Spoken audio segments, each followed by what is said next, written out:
Hello, hello, hello. It is Thursday, March 14th. Actually, it's Friday, March 15th, but because it's past midnight when I'm doing this.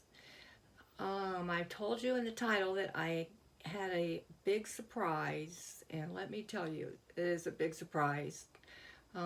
First, I want to show you my SPTV necklace.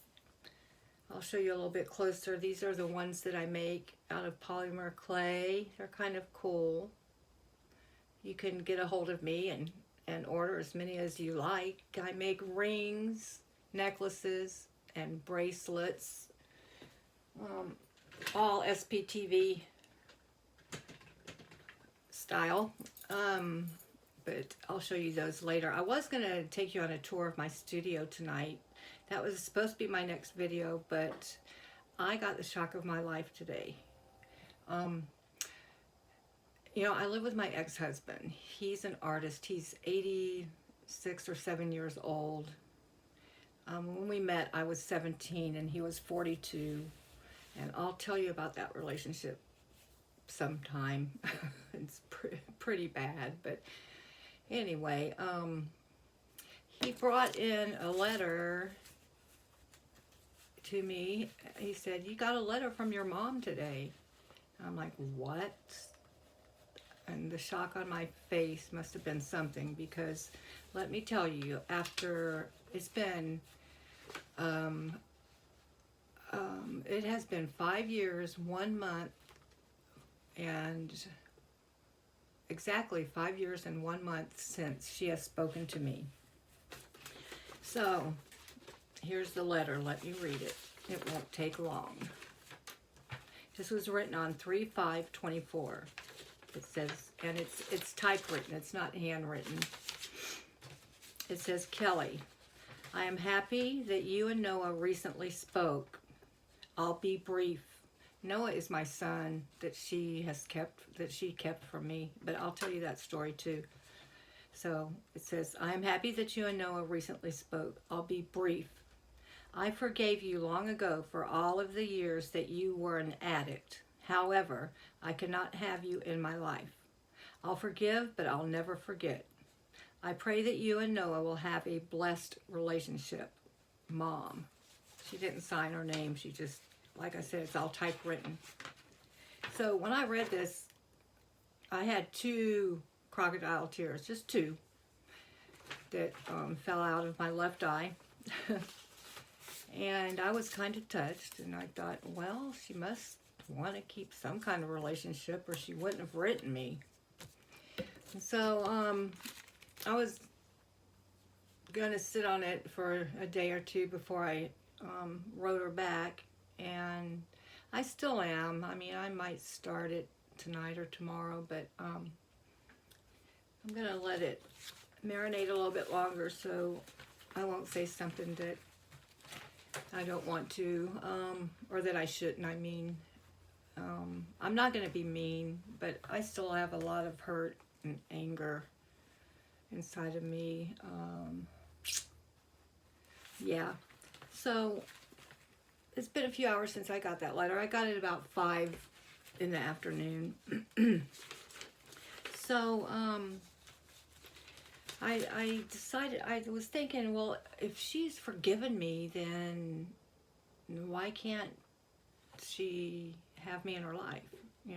I thought if you forgive somebody, then you don't have to forget, but if you forgive somebody, to me, that means that you let bygones be bygones. You might not forget it, but you can, be decent to that person. So I came to my computer and I typed in forgiveness. Of course, I got all kinds of stuff. But I'm just going to read you a couple of the definitions. Let's see. One of the definitions, it says, "Forgiveness in a psychological sense is the intentional and voluntary process by which one who may have felt initially wronged, victimized, harmed, or hurt goes through a process in changing their feelings." Okay. And then I read forgiveness means different things to different people. And then I thought, well, why can't there just be one definition? That's why we have a dictionary, so you can look up a word and figure out what the word means. But okay, so it means different things to different people, but in general, it involves an intentional decision to let go of resentment and anger.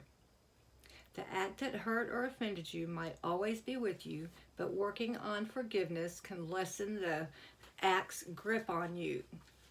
So forgiveness, I've always heard if you forgive someone, it's for you. It's not for the other person. So that makes sense to me. And if I believe that, then why does someone forgive somebody else? If it's meant for you, then why do you have to tell someone you forgive them?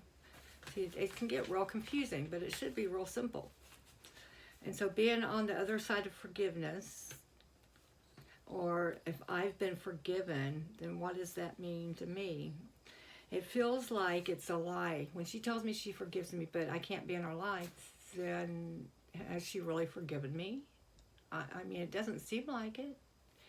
And if I go by the definition and someone is making an intentional decision to let go of resentment and anger, but that person cannot have you in their life, then to me it means they're still holding on to anger somehow, right? I mean, they would have to be.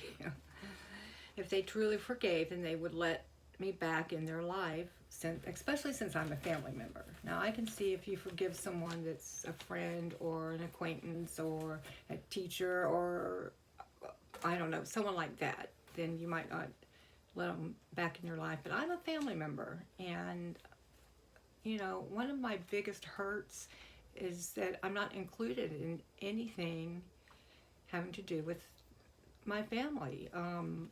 It's horrible. It's like I have been declared a suppressive person and disconnected from. That's exactly what has happened. My mom has disconnected from me, and so has the rest of my family, except for my son and except for my sister and a couple of nieces. So in my mind, and since I'm still being disconnected from, I won't be invited to any weddings, funerals, graduations, or any of the holidays, gatherings like, Thanksgiving dinner, Christmas, and all that's always been a big deal to my family. We always have big crowds at Thanksgiving dinner and Christmas, and we get together. So I'm still going to be that bad person or the person who doesn't deserve to be included. I don't deserve to be loved or respected as a family member or even as a person. That's what it feels like. And so where does this leave me? I don't know. I really don't know. So after I had my couple of tears,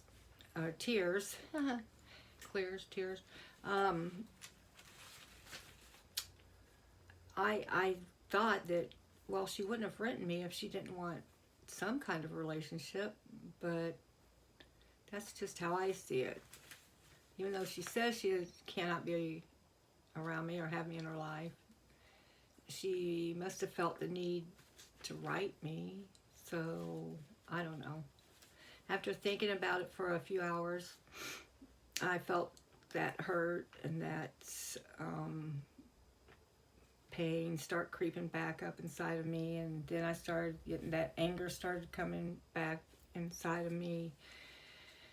And it's the kind of anger where I'm not going to lash out or say anything ugly, because I don't think that's helpful, but it's going to fester inside of me, and it will get bigger and bigger, and then I'll it's just, I'm so tired of this. I'm just so tired of it. And it's not a good thing to have festering inside of you. Y'all all know that. I know y'all know that. And so I went back on the internet, was poking around. There's a couple of things I wrote down that I want to read. It says, can you forgive someone and still be hurt. Well, of course, we all know that's the yes is the answer to that. But it says if the anger you feel is directed towards the loss you've suffered, then yes, you can forgive and still be hurt. It says you absolutely can. On the other hand, if you direct your anger toward your offender, then no, you cannot forgive and still remain angry. And that's how I see it too. So then how do you truly forgive? It says once you're ready to forgive, you can take these steps to make sure you're really ready. And it says that one, talk to your feelings. Before you can forgive someone, you'll want to make sure you can put your feelings about what happened into words. That sounds like a pretty good exercise to me. 2, find the bright side. 3, forgive smaller things first. 4, forgive yourself. I thought those were kind of interesting. And it goes on. It says, when is it okay not to forgive? It says you should not let someone back into your life who has consistently demonstrated a pattern of abuse. And you know, a lot of people who have been abused, they forgive their abuser over and over and over. And we need to remember that people that abuse you, if they do it once, they're going to do it again and again and again. And it says, can you love someone but never forgive them? If you cannot forgive, you cannot sustain love. Sooner or later, a loved one will say or do something hurtful. Then a test of love will ensue. Without the aid of forgiveness, you will not be able to right and restore the relationship. So forgiveness is a skill. It's something you can learn and practice. And it's important to learn and then know it and implement it. That's where it's healing for you. It's a positive thing that can improve both your mental and physical health. It can lead to resolution and personal growth. My dog's barking. I apologize for that. If you never forgive someone, it will imprison you in your past. Unforgiveness keeps the pain alive. It never lets the wound heal, and you go through life reminding yourself of what was done to you, stirring up that pain, and making yourself progressively angrier. You go through life accumulating bad feelings. That's so true. So, forgiveness is a good thing for you, not necessarily for the other person. Then there's such a thing under their website, psychcentral.com. It says there's such a thing as toxic forgiveness. This refers to forgiving someone when you still feel hurt or haven't gotten closure. This can cause trauma or even erode your mental health.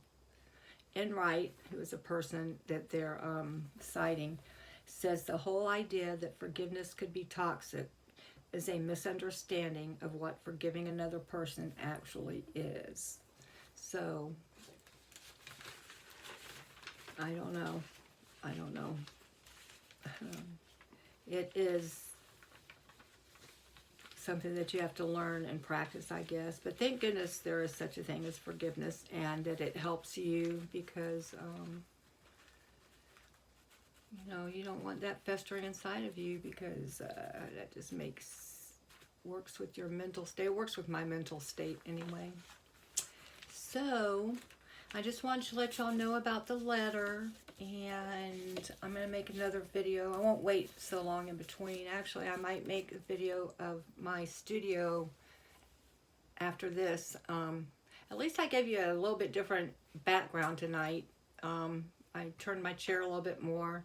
I turned my camera. Someone in my comments said a suggestion I might have is to turn your camera to landscape. I'm like, duh. I don't know why I didn't do that before. It's because I'm not real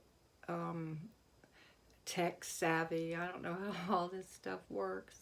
I was talking to my son the other day, and I said, told him I had a YouTube channel, but I wasn't going to tell him what it was right yet, because I said, what I have up there, I don't think you would really want to see. I said, but then I explained to him about Scientology and the SPs and the demonstrating that's going on and stuff like that. And I told him I was getting behind it, and I told him how bad the child trafficking was, and that was a, you know, I wanted that to be a big cause that I got behind. And I said something about Instagram and TikTok. I said, oh, because I saw a picture of my son a few months ago when he graduated. He's a sophomore in college, and he graduated high school a couple of years ago, and he was this skinny little thing.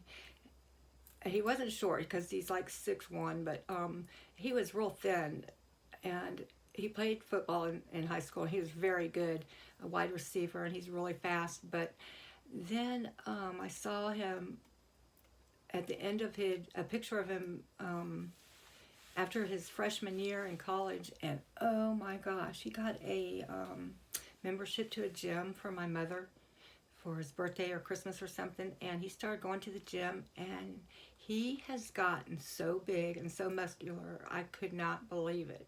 And I can't find that picture, because I saw it on Instagram, and I don't know how Instagram works. I told him this, and he's like, Mom, all you have to do is go on YouTube, and you're going to find a video of someone telling you how TikTok and Instagram works. I'm like, duh. So anyway, I'm going to try to find that picture so I can show you a picture of my son. And anyway, I kind of got off on a tangent there, but yeah, you can see a couple of my pieces of art back there. I have a bunch of drawers over here full. You can see how crowded my shelves are. I have shelves up here full of beads and stones, semi-precious stones and stuff. So I'll make another video, show you around my studio, and show you some of the jewelry that I've made. Oh, I did name my rabbit. Let me show you. Oh, I have to turn this around. How do I do that? Oh, hold on. Sorry. Oh, no, that didn't work. Oh my goodness, I am so sorry. Oh my gosh. Sorry about that. I'm so sorry. I don't know how that happened, because I was trying to turn it around. And I guess while I'm filming, I can't do that. So I couldn't make it through a whole video without really messing up the, oh my gosh, this is terrible. Really messing up the, oh my God, forget it, y'all. So I'll just sign off and say bye. Have a good night.